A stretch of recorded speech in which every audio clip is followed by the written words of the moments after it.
Ya doy la bienvenida a nuestra invitada de la fecha. Ella es psicóloga. Margarita Rolón nos visita hoy en la media mañana. Licenciada, muchísimas gracias por estar aquí con nosotros. Muchísimas gracias por la invitación y por el interés sobre todo. Bueno, esto que comentábamos con Pablito, ¿hay alguna relación entre la alimentación que tenemos y nuestra psicología? Y si la respuesta es afirmativa, ¿cuál es esa relación? Absolutamente, 100%, es una relación directa.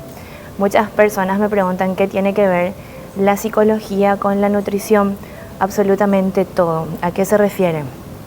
Una persona, el cerebro necesita lo que se llama neurotransmisores para funcionar.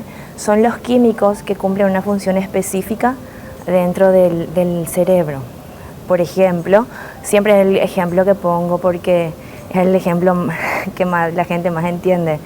Muchas veces una persona entra en un estado de depresión, ansiedad, lo que más se escucha, ataques de pánico, entonces recurre al psicólogo y como consecuencia de eso al psiquiatra, y este le receta fármacos de la familia de lo que escuchamos mucho, antidepresivos como fluoxetina, fluoxetina. ¿Y eso qué hace? Inhibe la recaptación de lo que es la serotonina, que básicamente hace que la serotonina, que es el neurotransmisor encargado de que la persona se sienta relajada, feliz, tranquila, duerma en paz, no existe. ¿Dónde? Porque eso se produce, el 95% de la serotonina se produce en el intestino, entonces no hay nada que recaptar. Entonces, como está nuestro intestino, está nuestro cerebro, por eso hoy conocemos lo que siempre se llama el intestino, nuestro segundo cerebro, porque ahí se produce todas las materias primas, por así llamarlo, que hacen que nuestro organismo funcione de la misma manera, porque no podemos separar las partes del ser humano porque somos un todo, claro. Mente, cuerpo. Ahora, licenciada, yo anteriormente pensaba que cuando vos tenías un desorden alimenticio únicamente recurrías, además de la nutricionista, a una psicóloga por una cuestión de, bueno, una enfermedad, por ejemplo, la obesidad o de pronto la anorexia, la bulimia. Pero estás hablando, licenciada, de una cuestión de todos nosotros, es decir, no solamente una persona que pueda tener algún trastorno alimenticio, sino también una persona que normal, entre comillas, de su día a día, de cómo se alimenta, que va a tener una influencia psicológica y físicamente también, por supuesto. Absolutamente, sobre todo en las conductas. Hoy se escucha mucho lo que es el autismo, el Asperger, el déficit de atención, y las personas van y tratan eso a nivel netamente psicológico, sin tener en cuenta lo que es la alimentación. Porque una persona que está comiendo carbohidratos de una manera extrema, se empieza lo que escuchamos hoy, la inflamación, el nivel de acidez. Como está en nuestro intestino, está en nuestro cerebro. Entonces lo que tenemos que ir realizando es desintoxicar nuestro organismo para que eso vuelva a conectar de una manera. Lo que yo siempre explico, que esto no se da de un día para otro, porque estamos muy acostumbrados a los fármacos, a los químicos, que nos vamos y nos palian el síntoma. Y lo que buscamos es lo contrario, tenemos que buscar la causa que genera tal efecto. Y cuando encontramos esa causa, se elimina ese efecto y no estamos paliando netamente el síntoma. Ahí estamos hablando ya de lo que es la microbiota, que hoy en día se habla mucho. Como yo siempre digo, la microbiota son los microorganismos que tenemos dentro del intestino, que son los moduladores. ¿Y qué pasa? Hoy, a raíz de la mala alimentación, alimentamos bichitos malos que nos enferman. El problema no es tener los bichos malos dentro de nuestro cuerpo, sino los tóxicos que estos generan dentro de nuestro organismo, que son 85 a 90 tipos de tóxicos distintos, y estos se manifiestan a nivel sintomático. Entonces vemos que la gente tiene psoriasis, eczema, dermatitis atópica.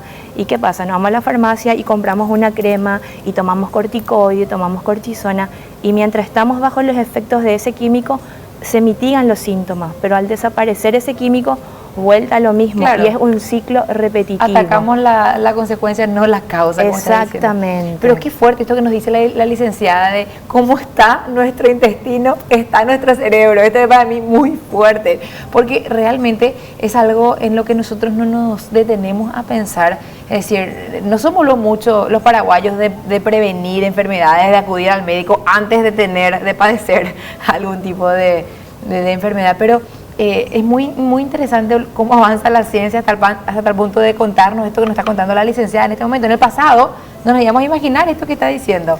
Lo que pasa es que en el pasado, justamente, hoy entró como de moda, por así decirlo, la alimentación paleolítica, keto, porque si nos remontamos a nuestros ancestros, ellos no, en la época pasada, no existía lo que es la enfermedad del cáncer, autismo, eso no existía. Esto es algo nuevo que se generó porque las personas ya no tienen tolerancia. ¿Y qué pasa? Venimos heredando microorganismos, microbiomas de nuestros ancestros ya alterados, y llega un momento que nuestro cuerpo dice basta. Nuestro cuerpo siempre va a hacer lo que sea para mantenernos sanos de una manera u otra. Entonces, cuando ya no puede, manifiesta síntomas. Escuché a un doctor que dijo algo muy interesante: cuando nuestro cuerpo manifiesta síntomas es porque todavía tiene fuerzas para manifestarlos. Por ejemplo, el cáncer, uno no siente dolor, uno no siente solamente cuando el cáncer ya está establecido, porque quiere decir que tu cuerpo perdió vitalidad, perdió energía para poder manifestar esos síntomas, pero hizo lo imposible para defenderse, para no tener, pero llegó a un punto que el nivel de toxicidad, pero el nivel de toxicidad no se da solamente en la alimentación, sino en los metales pesados, que hoy día la polución ambiental, el plomo, el cromo, el bromo, son en níquel, infinita cantidad de metales pesados. Esto también afecta. Entonces la medicina del futuro está más bien vista a una medicina integrativa, preventiva, ya no paliativa. Qué interesante, licenciada. Y hoy cuando un paciente o una paciente acude a su consultorio, a tu consultorio, ¿le recomendás una visita a la nutricionista cuando identificas algunos síntomas que tienen que ver con esto que nos estás explicando? Porque me decías, yo no soy nutricionista, yo soy psicóloga. O hay alguna dieta básica, le decís, te falta tal nutriente. Realmente yo trabajo de esta forma. Yo hice una especialización en lo que es medicina ortomolecular, ¿verdad? Que voy vinculando eso de una manera directa.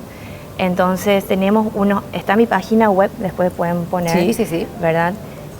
Donde cada persona, según la patología, hay protocolos que se deben llevar a cabo.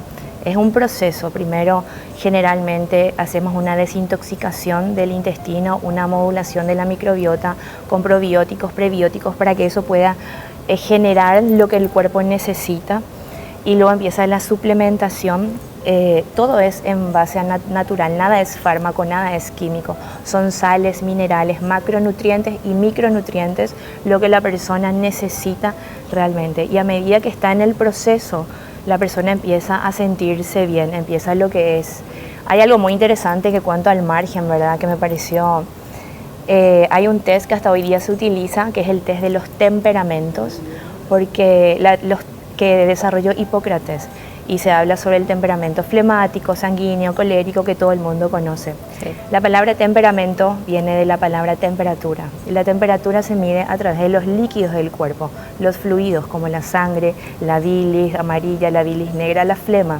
Entonces, cuando uno identifica qué tipo de temperamento tiene una persona, puede tener una noción básica de lo que puede comer. A modo de ejemplo, una persona flemática tiene un carácter, una personalidad más relajada, más tranquila, siempre está, y esa persona necesita consumir más picantes. ¿Para qué? Para elevar justamente lo que necesita. Qué fantástico. A ver, yo por ejemplo soy sanguínea. ¿Yo qué tengo que consumir para calmarme? Bueno, ahí está, justamente el temperamento de una persona, ¿verdad? Eso es con lo que uno nace, no es que se adquiere con el transcurrir de la vida, y viene de la familia. Claro. Exactamente, ¿verdad? Y los sanguíneos, o sea, tendríamos yo que realizarte un test para saber sanguíneo, a qué tendés más, y algunas características, entonces ahí se da algo específico. Licenciada, otro tema que tiene que ver también con lo que consumimos de acuerdo a nuestro estado de ánimo. ¿Es real esto? Yo siempre digo en broma, pero que de pronto si la comida no satisface mis necesidades emocionales, suelo decir yo. Es decir, tengo ganas de comer un dulce y quiero comer ese dulce y me siento mejor después de comer ese dulce. ¿Eso es real o es algo que inventa nomás mi mente? Excelente pregunta, porque de esa pregunta se basa absolutamente todo. Dentro de nuestro cuerpo tenemos estos microorganismos, parásitos, bichitos, como le quieras llamar. Estos cumplen un ciclo dentro de nuestro organismo, son todo un sistema. Existieron millones de años antes de que la raza humana exista sobre la Tierra. O sea, no estamos solos. ¿Qué pasa? Cuando tenemos un estado de ansiedad o depresión y nos da esos ataques de comer dulce, ¿por qué va directamente vinculado? Porque empiezan ¿qué pasa? El cortisol, que es la hormona del estrés, cuando se dice el estrés no es algo poético, el estrés existe porque se eleva lo que es el cortisol. Esta sustancia, el cortisol, genera síntomas que son la ansiedad, las ganas de comer, alteración del sueño, falta de libido, un montón de cosas. Entonces empiezan a liberar los químicos, estos bichitos que te dicen necesito dulce, necesito dulce. Es muy difícil luchar contra los químicos de nuestro cuerpo, por eso va directamente ligado, ¿verdad? Entonces, cuando hacemos una depurificación intestinal y sacamos esos bichitos que nos están pidiendo dulce de manera obsesiva y compulsiva, automáticamente disminuyen una vez que limpiamos el intestino. Nuestro cuerpo no está realmente preparado para comer dulces. Eso fue lo que la industria hizo. En la época paleolítica, cavernícola, no había tortas, no había muffins, no había nada. Después vino la era agropecuaria, que empezó con sus granos, con sus transgénicos, y luego vino la era industrial, con sus enlazados, envasados, conservantes, y así sucesivamente fue sumando. Me rompe el corazón, licenciada. Pero bueno, evidentemente hace falta que consultemos con especialistas para poder enterarnos y sobre todo sanarnos. Licenciada, muchísimas gracias por esta entrevista. Gracias a ustedes por la invitación. 10:34, 25 grados de temperatura en esta hermosa media mañana. Quédense con nosotros que Pablito va a venir después con la entrevista a un artista en breve, aquí en ABCTV.